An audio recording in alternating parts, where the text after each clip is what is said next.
Welcome to The Network, the educational podcast designed to help our community navigate the four areas of life that I like to call the funky four corners. I've had the opportunity to interview some of my favorite people with one goal in mind: to help the spiritual, physical, mental, and financial health of our people as we navigate this thing called life. Subscribe to The Network. You never know, you might need it.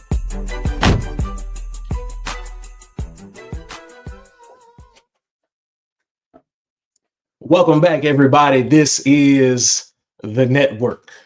In the words of the great American poet, Canton Jones, when I'm driving on 45 and somebody cut me off and flip me the bird, I'ma stay saved. When I'm playing ball and they fouling, y'all, and I hit the floor, get up, don't say a word, I'ma stay saved. Listen, this is The Network, the educational podcast designed to help our community navigate spiritually, physically, mentally, and financially. I am your host. Again, my name is Michael Prejean. Today's guest is a pastor, a scholar, and an author whose ministry blends deep biblical study with real-world application. He leads Greater Mount Carmel Missionary Baptist Church with a passion for clarity, context, and conviction, all while pursuing a degree in biblical studies and preparing for a future in the seminary classroom. A devoted husband, father, and community voice, he is committed to spiritual growth, emotional honesty, and faith that transforms everyday life. I need y'all to welcome to the network, with your real hands and with your virtual hands, Pastor Braxton Halliburton. What's going on, man? Hey, man, I'm so glad to have you here in the Funky Four Podcast Studios, man. We love helping the community spiritually. Absolutely. Right? We love Absolutely. to help our people navigate spiritually. So I'm glad you're here. Listen, this is what we do, Pastor Braxton. Before we dive into anything, who do you want to give flowers to while they can still smell them? Oh man, that's a great question, man. I would like to give flowers to Pastor Emeritus Keith L. Turner Sr. I know his son and daughter-in-law were on a few weeks ago. I would like to give him his flowers. This is a man who knowingly and unknowingly taught me so much about pastoral ministry. And I would like to give him his flowers while he can still smell them. Outstanding. I think that gentleman, I know that gentleman, man, did a lot for a lot of people. Yes, sir. Probably more than he knows. And he's been on the podcast as well. So, but I probably need to bring him back now that he's retired. Yes, sir. Right? I probably need to bring him back. All right, Pastor Braxton. Let me ask this question first. Not a scripted question, but I want to ask this. Why pastor? As in the role. Why do the work? We know that some people know, not everybody knows, that work can be painstaking. It can be very difficult. What pushed you to answer the call? Man, I ran from it for a while, to be completely honest, man. A lot of people don't know. I kind of started ministry on a different type of trajectory. I started as a gospel rapper, and I was in a group, and a lot of the other guys that were in the group, they all preached, right? And I remember we would go places and people would say, "Man, do all y'all preach?" And I was like, "Nah, they preach. I just rap." And it was actually, I was at Valley. At that time, Pastor Turner Sr. was the pastor. And I remember I was rapping, and I heard God clearly say, "You're supposed to be doing more. You're supposed to be doing more." And it was at that moment where I accepted the call to preach. And then just like when I was rapping, I preach, but I'm not going to be nobody's pastor. That's where I'm going to draw the line. And then I began to have such a heart for God's people, and wanting to see God's people grow spiritually in such a way that I said, okay, I feel God pushing me in a direction, and it was so much to a point where everything else kind of felt unnatural and uncomfortable because I was walking outside of my purpose. So it was either keep getting whooped or keep walking into things that are not going to work, or fall in line and walk into your purpose. So how long have you been pastoring? I will celebrate 2 years of pastoral ministry this coming January of 2026. Okay. I guess I'll say early, happy early Yes. pastoral Yes, anniversary. For those who don't know what it's like, for those who will never experience what it's like, for those who are running from the call, what has been the most fulfilling part of your pastoral ministry in these first 2 years? Oh man, seeing the growth in people. I think that has been the most fulfilling part, 1000%. And I think that for anybody that steps into the pastoral role, if that's not the most fulfilling part, then I would question the motivation behind being in the role. I feel like to sit in this seat should always be to see the growth in people. Oftentimes we look for growth in number and in church size and how many people are sitting in the seats. But if you got 100 people in the seats and none of them are growing, you just mishandled 100 people. So the most fulfilling part for me is seeing the spiritual, the mental, emotional growth of people that God has put under my pastoral leadership. That's good. That's good. That's really, really good. Somebody who will watch this or listen to this who is running, Yeah. stop running. Yeah. Right? Stop running. When Pastor Tink and Tasha were on, one of the things that we spoke about was, one of the things that Pastor Turner would say quite often, and that is you can't outgive God.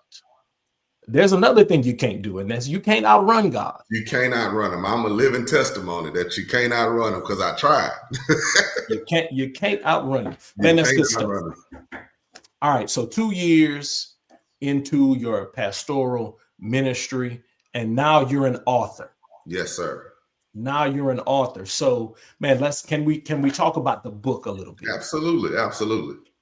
All right, so the devotional seems to be designed for those who are going through seasons of struggle, doubt, waiting. Each week in the devotional, and correct me if I'm wrong here, is said to explore a unique encounter with Jesus. Yes. Aiming to show how grace responds to pain, restores identity, and then can reignite our faith. So can you walk us through one season in your devotional? Absolutely. Well, just even on just last night, because we as a church, we've been going through the devotional as a church. And on last night, we meet each week and have kind of like a Bible study where we kind of unpack what we've been kind of reading throughout the devotional. And last night we covered the beginning parts of week 3, which week 3 is around the man at the Pool of Bethesda. And it's really the biggest thing about it, what we kind of unpacked was that waiting period, right? Because the man had been in that condition for 38 years. And sometimes time can be the vehicle that drives us into disappointment, right? Because we wait for so long and we begin to think that if something was going to happen, if something was going to change, then the length of time tells us that it would have happened already. And sometimes that time can make us doubt God and in frustration. So when you notice that in that narrative of the man at the Pool of Bethesda, when Jesus shows up, even in the man's waiting, but the key to it was the man was there for when Jesus showed up, meaning that he didn't throw in the towel, he didn't give up, he kept showing up even though it took 38 years for the circumstance to change or turn around.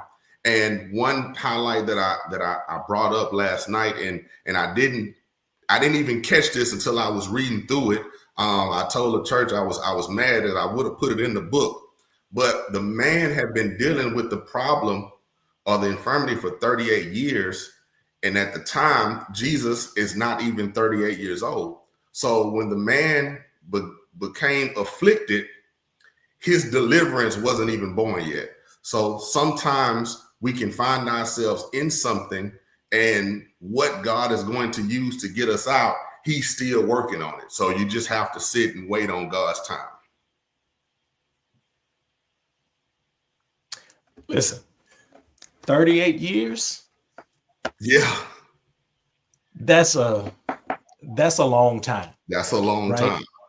So I cannot say that I would not have given up, right? I'm sure there are a lot of people who would probably feel the same, but this devotional is for people who find themselves in that type of thought process. Absolutely. Because grace shows up, and that's what it's designed for, to remind you that grace knows, because the text says when Jesus showed up, he knew that the man had been dealing with that for a long time. So it's not that grace has turned a blind eye or a deaf ear to the time in which you're waiting. Grace knows. I think that the waiting that we deal with in life, we have to shift our perspective, because it's often the deciding factor. Like, is this wait preparation or is it punishment? And I think that the perspective is how you navigate. And I suggested that in order to reveal if it's preparation or punishment, you have to begin to change the question that you're asking when you're praying, right? Because often in times of waiting, we shift to the why question. God, why this? Why me? Why is it happening? Why hasn't it happened yet? Why am I waiting? And the whys can make you feel like it's punishment, because it's just a why. Instead, we shift the perspective to a what question. Lord, what is it that you want me to see? What areas are you trying to grow? What is it that I'm supposed to learn? What are you trying to move out of my life? What are you trying to bring into my life? And that's how you stay rooted in your faith even while you're waiting. Okay, so let me ask this question. Mm-hmm. So how do I've been waiting, right? Let's just say 38 years, right? Because, let's just say I've been waiting 38 years. Why is a good question to ask, it would appear. Mm-hmm. How do I keep my mind focused on the what? Okay, God, what do you want me to learn here? Right? Because it can be very easy to fall into the why. So what remedy do you have for those of us who will fall into the why? How can we stay focused on the what? That's a really good question. The biggest thing is, don't think that you're going to not have those why days or those why moments. Because we're human. That's human nature. But even in those why moments or those why times, you have to continue to remind yourself that, one, God still has a plan and God is still in control. And that's where your faith has to remain. And because God still has a plan, because God is still in control, then he will sustain until the time comes when something different is supposed to happen. But the key to it is, just like the man at the Pool of Bethesda, for 38 years, he's still coming to the pool. You keep showing up in whatever space that looks like. If it means keep showing up at work, putting your best foot forward, keep showing up in your relationship, keep showing up as a parent, keep showing up as a child, keep showing up as a nephew, whatever the showing up looks like in your life, just keep showing up, keep putting your best foot forward, and trust that God's plan will fulfill itself in his time and not ours. And I like what I like about this is his, like you said, his deliverance hadn't even been born at the time of the onset of his infliction. What I really want to point out for those who may be watching and listening, Royal Ruby is in here with us. Thank you, Royal Ruby. Royal Ruby said perspective is key, right? Absolutely. So, and that is 100% correct, because what that 38 years does is it gives us some perspective. It may take longer than you think, but if you just keep showing up, that's good stuff. Let me see. Let me go ahead and I want to get the book up here on the screen. All right. So hopefully y'all can see this. That's not the greatest screenshot there. Let me see if I can get it on here a little bit better. That ain't no better. All right. So, but there's the book right there. I know that may be a little hard for you to see. Grace in Every Season. It's a 5-week devotional.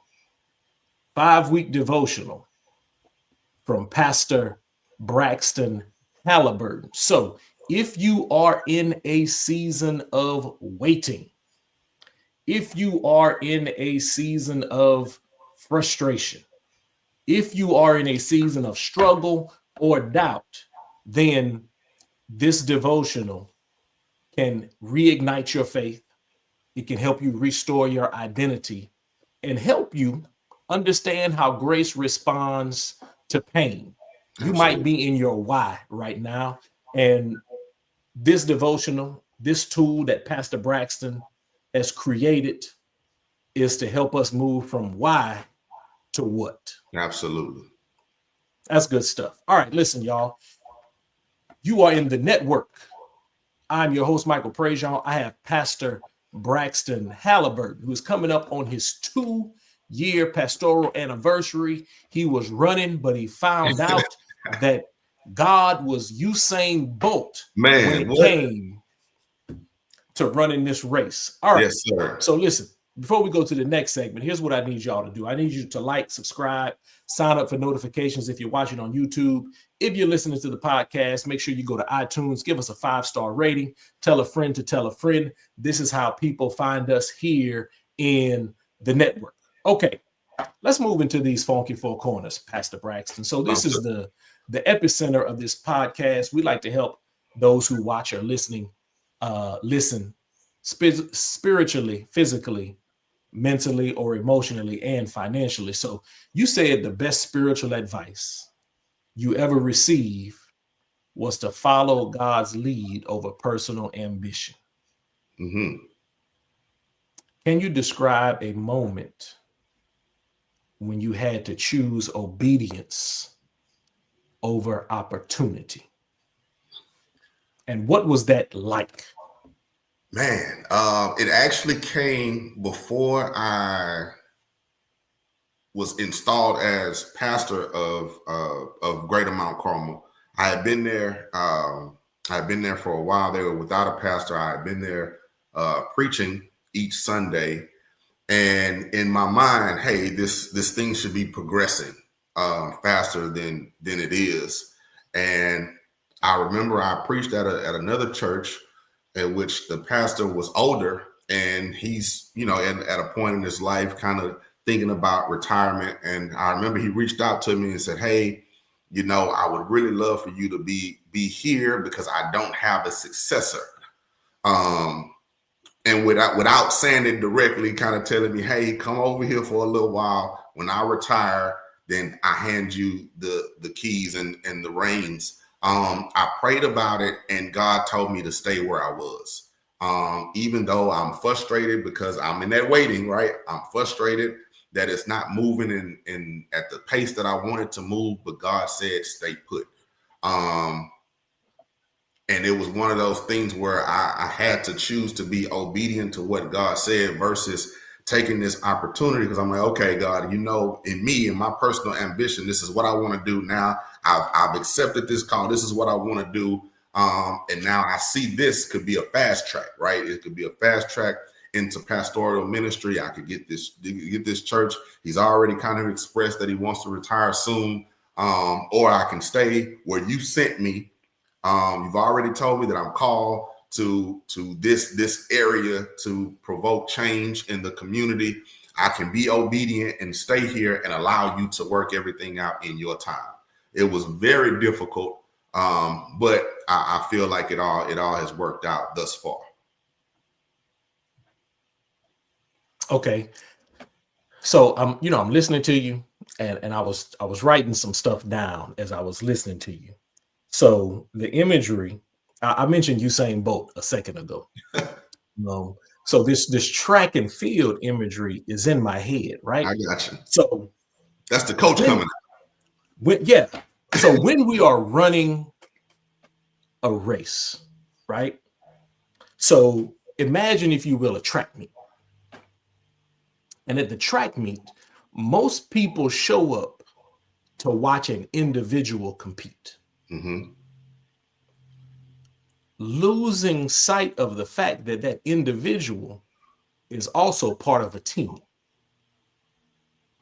That individual is probably ready to run, ready to go, ready to go. But there are a sequence of events, right, that have to happen before that individual that you came to see can run their race.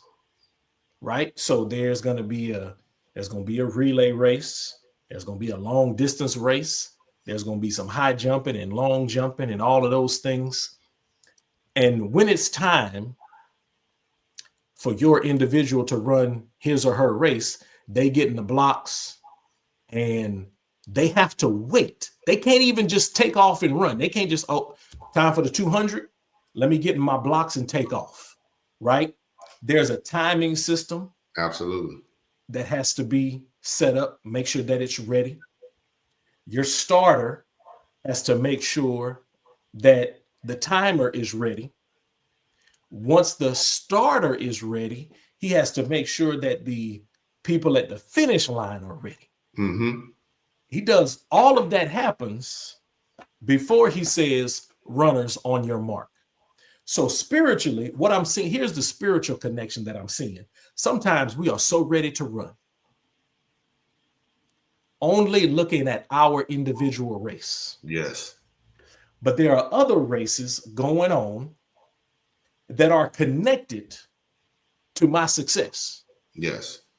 And then before I can take off and run, there are checks that are happening in the background that I'm not paying any attention to. Absolutely. That have to be in place before, not before I can go, but before the starter can say, runners, take your mark. Yeah. So we've done all this praying. Mm-hmm. We've been in prayer, right? The prayer is the practice, right? We've been showing up. Yeah.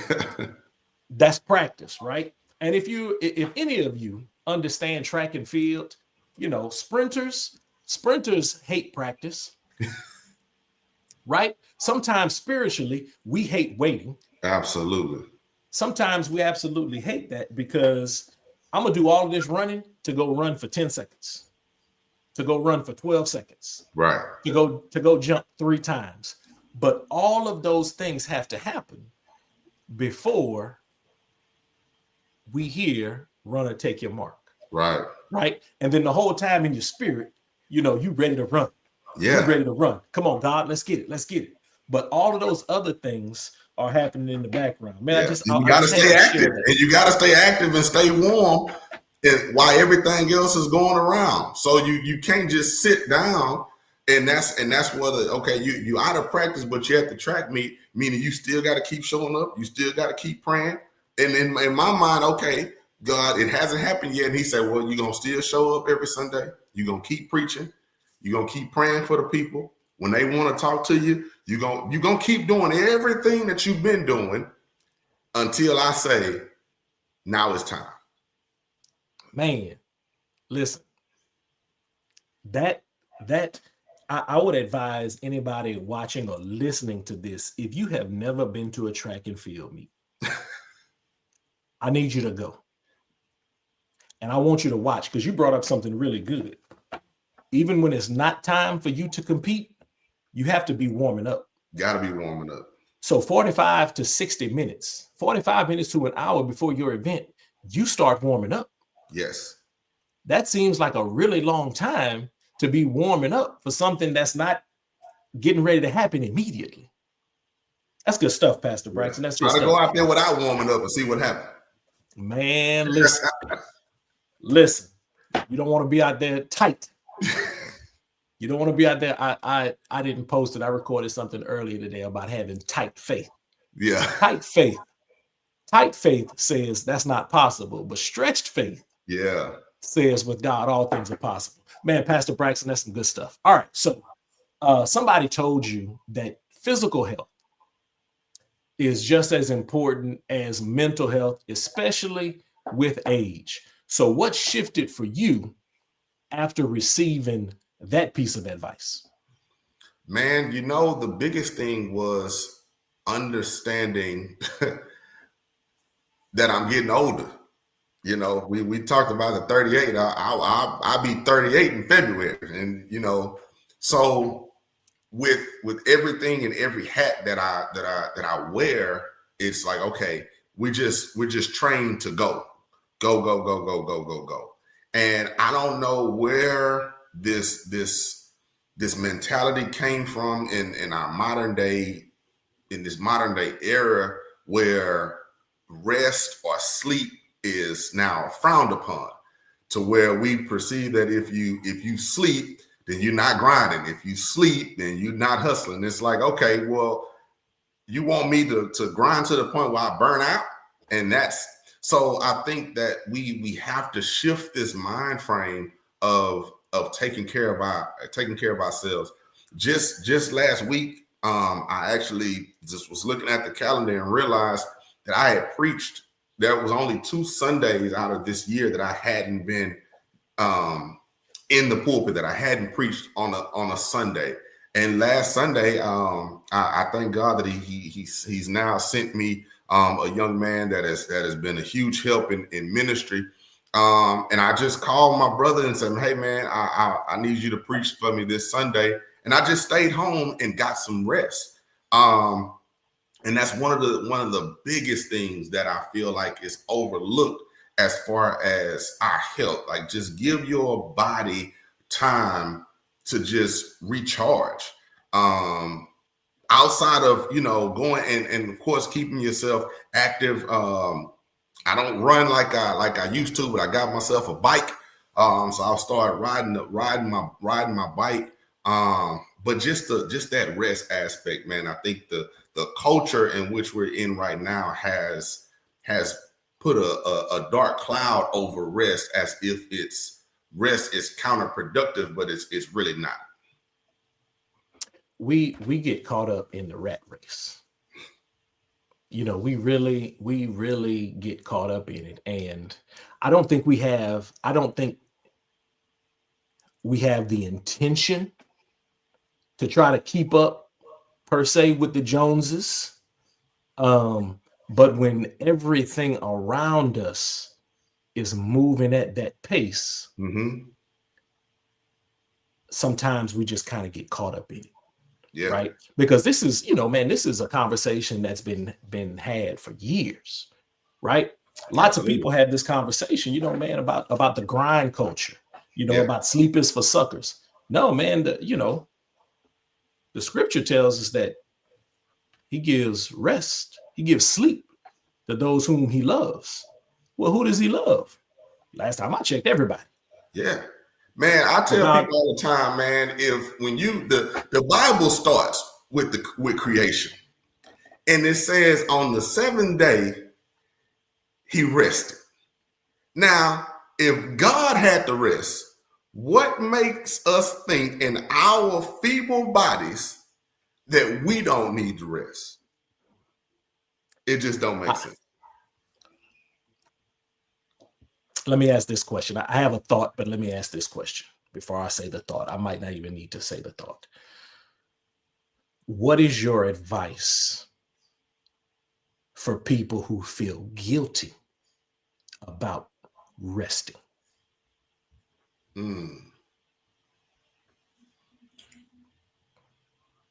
The guilt comes from thinking if I'm resting, then there's something I'm not doing, or someone or something I'm not showing up for. My advice would be that whatever you're showing up to, or whoever you're trying to show up for, you're essentially pouring yourself out to whether it's the job, relationship, whatever it is. And you can't pour from an empty cup.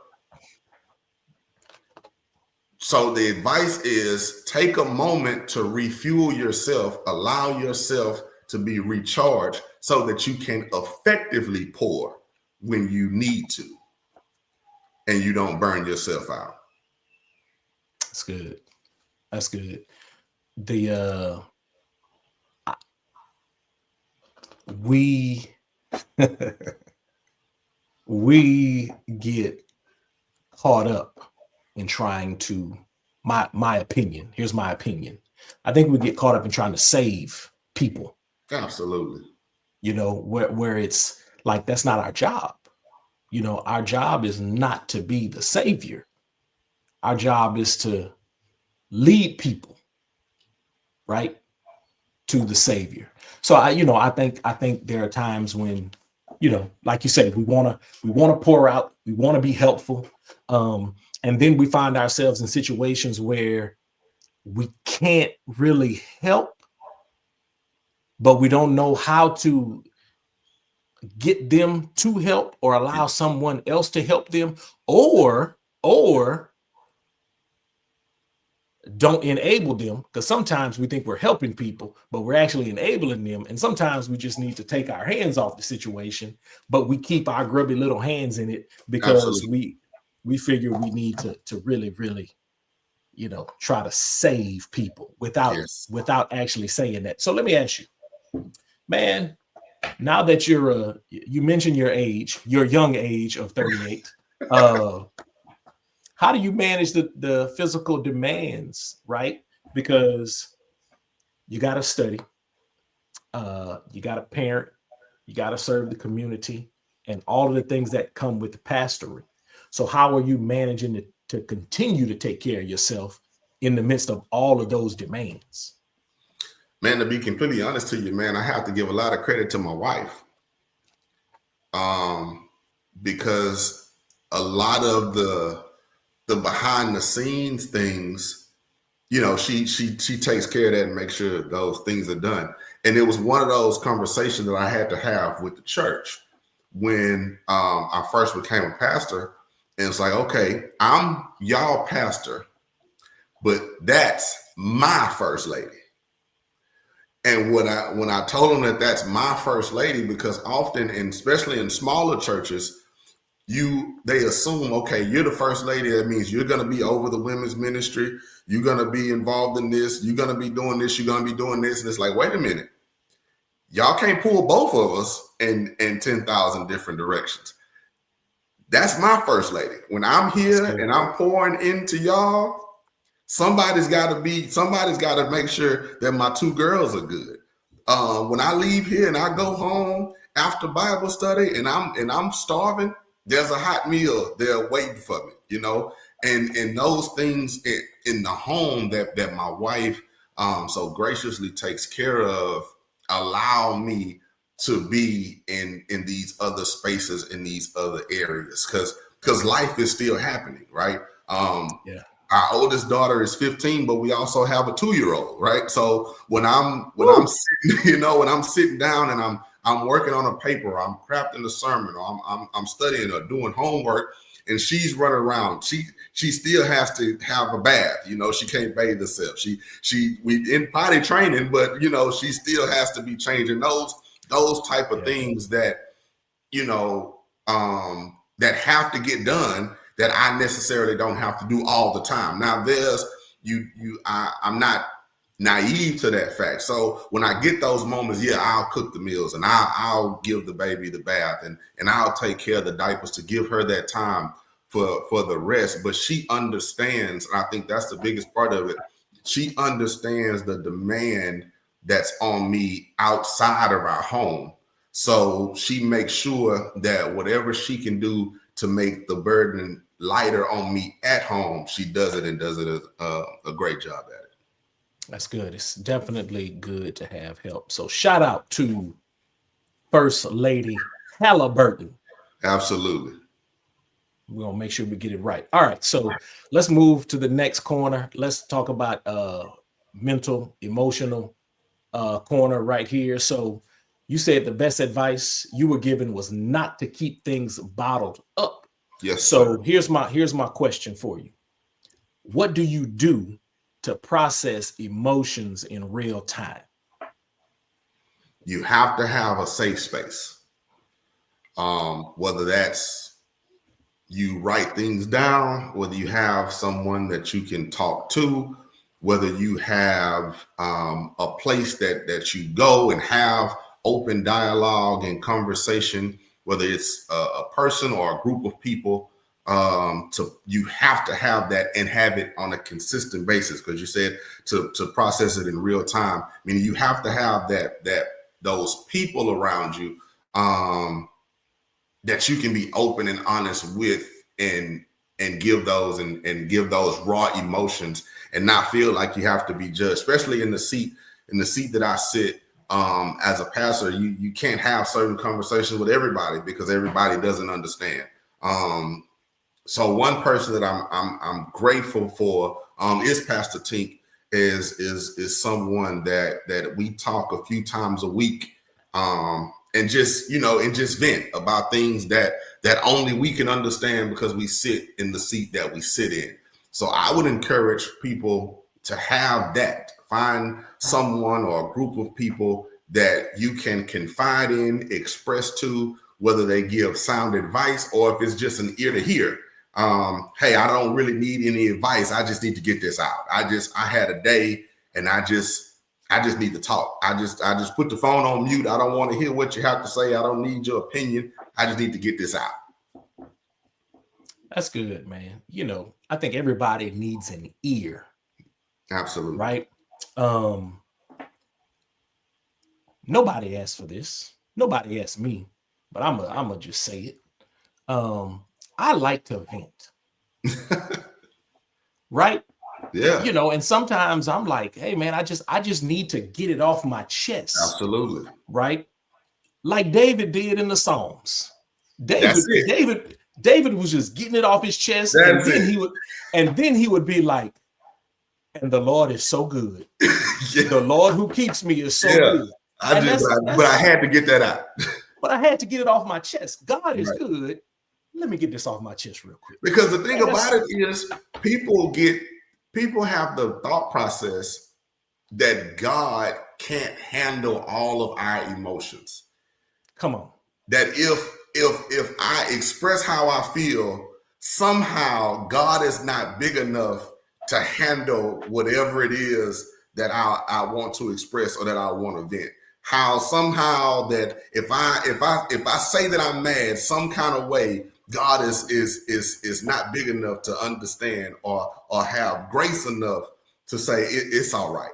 We got to understand that God is big enough to handle all of our emotions.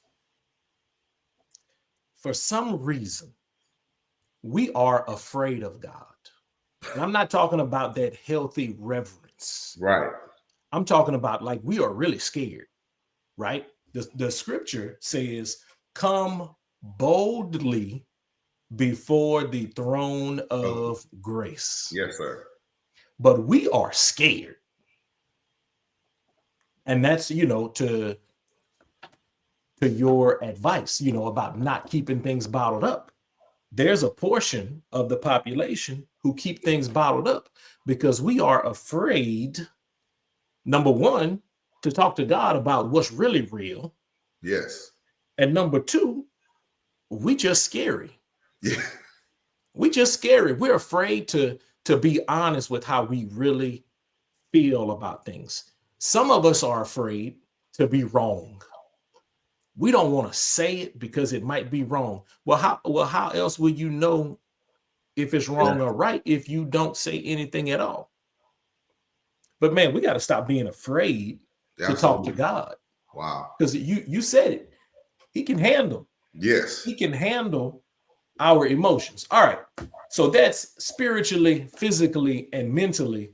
Let's talk financially just a little bit. It's always good to get through these funky four corners. So the best advice you've received is invest and plan for the future. It's always good to save up for a rainy day. So what does that look like for people who serve in ministry?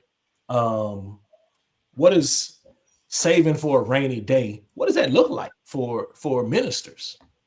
Yeah, I think that finances has been a area in church that a lot of people want to stay away from, because oftentimes when you talk money in the church, people get the mind frame that you're just asking for money. The church just want to get your money. And I feel like the church has to do a better job in teaching people financial literacy for those rainy days and for that generation that's to come. So I feel like I heard the comedian, actually, Ali Sadiq, and which is a Muslim brother. He was on the radio. He's on 102, and he was in the context of what he said. He was talking about voting, but what he said it, I tried to apply it to really to all these four corners in which you speak of. He said that pastors have to realize that on any given Sunday, no matter if it's a big church or large church, you have the attention of that congregation for anywhere from, well, I don't really preach long, so I would say anywhere from 20 to 40 minutes for more of my long-winded brothers. 20 to 40 minutes. What are you telling them? What are you doing with that 20 to 40 minutes that you have of people's undivided attention? And I think as leaders, especially as pastors, we feel like, okay, I have this 20 to 40 minutes. It all has to be about your spirituality. And I believe that we have to have a broader scope. Like, yes, it's about your spirituality, but I also have to talk about your emotional health. I also have to talk about your mental health. And I also have to talk about your financial health, because it'll be irresponsible of me to expect you to give and be fruitful, and I haven't taught you how to invest, how to save, and how to manage your money. Because money is not the problem, it's the stewardship of it is the problem. Because God is saying sometimes I can give you more money, but if you don't have discipline, then you will blow through $100 and $1 million the exact same way, because the discipline is not there.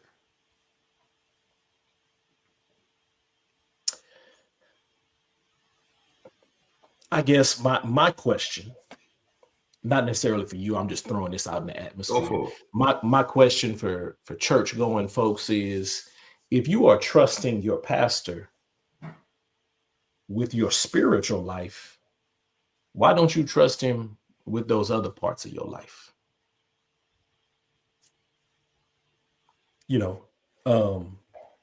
That's my question. I think the in my mind, just my thought, right? I tell my church all the time, I don't need you to, I'm not trying to make you think what I think. I'm just trying to make you think, right? And in my thought process, I believe a lot of people are battling, one, the stigma of church and finances, or battling or trying to overcome some type of church hurt in that financial space. And one thing that I see, I believe, as far as giving is concerned from a church perspective, I believe that people are inclined to give when they can see where the money is going. I don't necessarily feel like you have to preach a message on giving. I feel like if people can see where the money is going, whether that's in the building in which we occupy each and every week, whether that's what we're doing in the community, if people can see where the money is going, they're more inclined to give. Wheeler Avenue just paid off their church. I don't remember how many millions of dollars it was. They just paid off their facility. It was a 25-year loan that they paid off in 5. And I personally have never heard Dr. Marcus Cosby preach a sermon on giving. But when you are a part of that church, you can see where the money is going. You can see how they're affecting the lives of the people that are in the church and in the community in which they sit. That's good. That's good. It is, I got my good friend, Dr. Brian Turner, coming back on in a few weeks. Okay. And we're going to talk about return on investment within the Black community. That's good. And I think that's what you're talking about there is absolutely. You see the return on your investment. Let me ask you one more question. One more question about the financial piece. Let me scroll back to it real quick because I scrolled away from it. Financial advice. What financial advice do you believe that young families need? This is specifically for young families. What financial advice would you give them?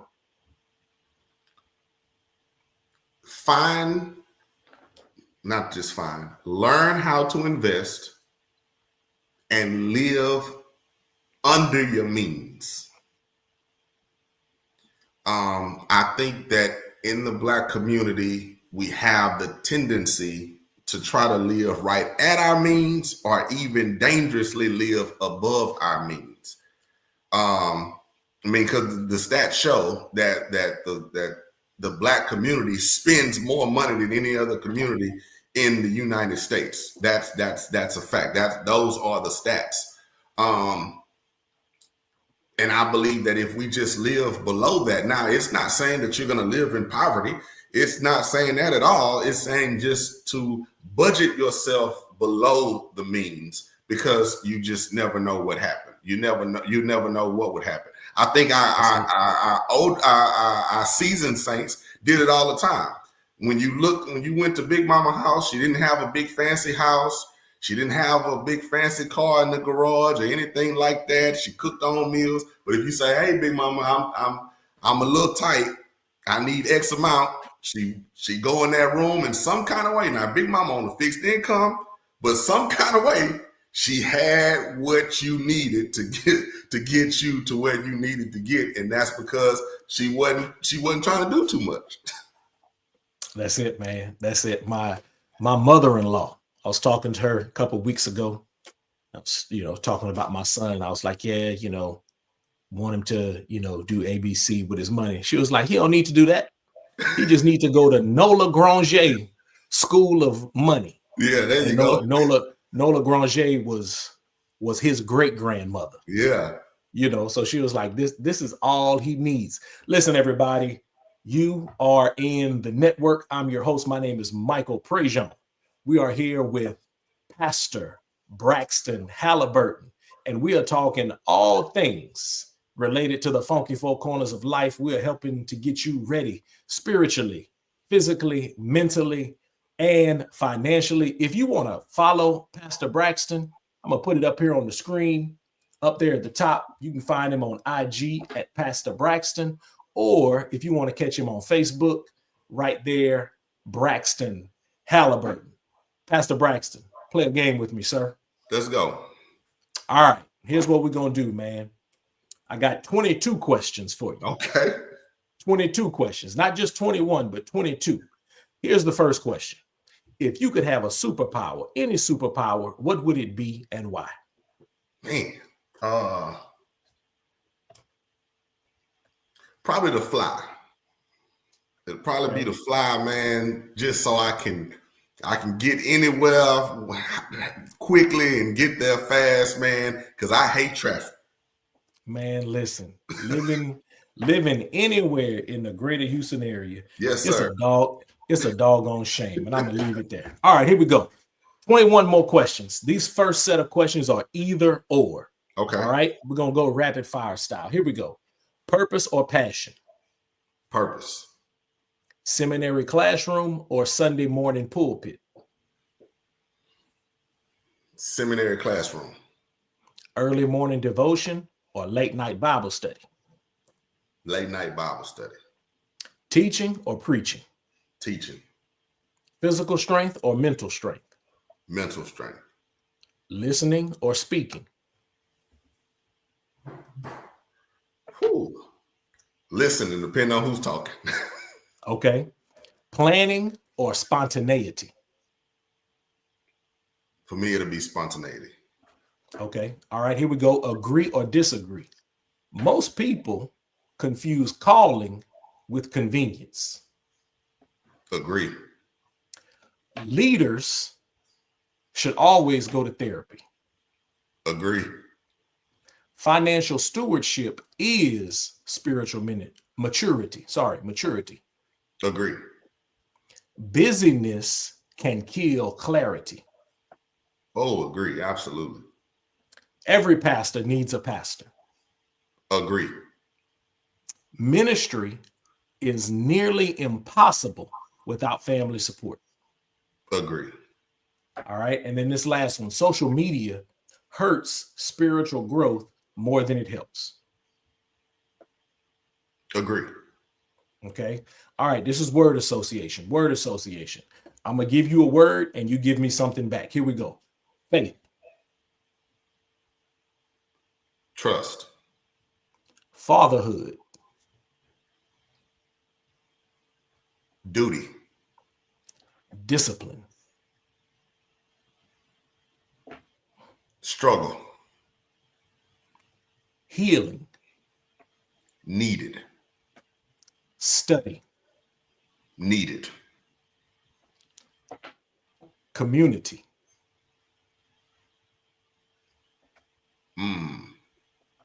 Growth.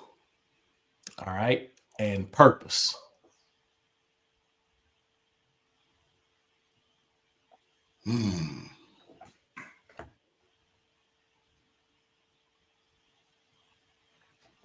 Heart. Okay, good stuff. I appreciate you playing that game with me. Little rapid fire. Yes, little sir. Rapid fire right there. All right. Before we get to these last two segments, let me ask this question. Your kids are watching you. What do you want them to understand about pastoral life? That even though it may, on the outside looking in, it may look stressful, it is rewarding. That's good stuff. That's good stuff. That's good stuff. Stressful, but rewarding. Yes. Because you have a heart for people. Yes. All right, Pastor Braxton, we got 2 segments left. This one is good medicine. This is where you can prescribe to our listeners and watchers anything that will be good medicine for them. So what is your prescription for the people? A 5-week devotional called Grace in Every Season is written by a man that I know named Braxton Halliburton. And for those that already have that, I would say there's a book that I'm currently reading now. It's an old book, Jesus and the Disinherited, by Howard Thurman. Jesus and the Disinherited by Howard Thurman is the book I'm currently reading right now. All right. So make sure you get your hands on that devotional. You can find that at Amazon.com, and then say the name of that second book, the one you're reading right now, Pastor Braxton. Say that name again. Jesus and the Disinherited by Howard Thurman. Jesus and the Disinherited. Let me make sure. Yes, Jesus and the Disinherited by Howard Thurman. All right. And we'll make sure that we drop that in the show notes. So whenever you go back and watch this, you can find that in the show notes. All right, Pastor Braxton. This brings us to the very last thing in this episode. This is called You Didn't Ask. So what we do here is we give our watchers and listeners one piece of advice that nobody asked for, but everybody needs. So what do you have for You Didn't Ask? Get some rest. Whether you rest in your body, rest your mind, rest your spirit, just get some rest. Everybody's in this go mode with everything going on in the world today. Everybody's trying to get somewhere. Get some rest. Don't overlook the power of resting yourself. The Sabbath was made for man. There you go. I think a lot of times we forget that, man. Listen, y'all stop being so scary and be honest with God, okay? Yes, man. Stop feeling guilty about getting rest. Pastor Tink told us when he was on this episode, there's a God and none of us are him. There you go. Everybody. Man, before we get out of here, I need you to hit that like button, subscribe, and smash that bell so that you never miss an episode. Listen, I need y'all to go to Amazon.com, pick up your copy of Grace in Every Season by Pastor Braxton Halliburton. I also need y'all to go and follow this brother. So lots of good stuff out there. You can catch clips of his sermons if you go and follow him here on IG. This is where you can find him on Facebook. If you are listening to Apple Podcasts, give us a 5-star rating. Give us a quick review. This is how you help people find us and grow the community. Follow us on IG at podcast_with Prejean. I probably got that in here somewhere. I don't, but y'all can find us at podcast_with Prejean. Check the show notes for the good medicine and the advice that you didn't ask for, but Pastor Braxton gave it to you anyway. This is the network, your spot for elevating mind, body, spirit, and finances. As we navigate through this life together, subscribe to the network because you never know, you might need it. I'm Michael Prejean for Pastor Braxton Halliburton. Pastor, thank you so much for your time. Absolutely, we're getting ready to get out of here. Listen, until next time, I need y'all to do one thing and one thing only. Y'all see it back there? Let's make love the culture. Peace.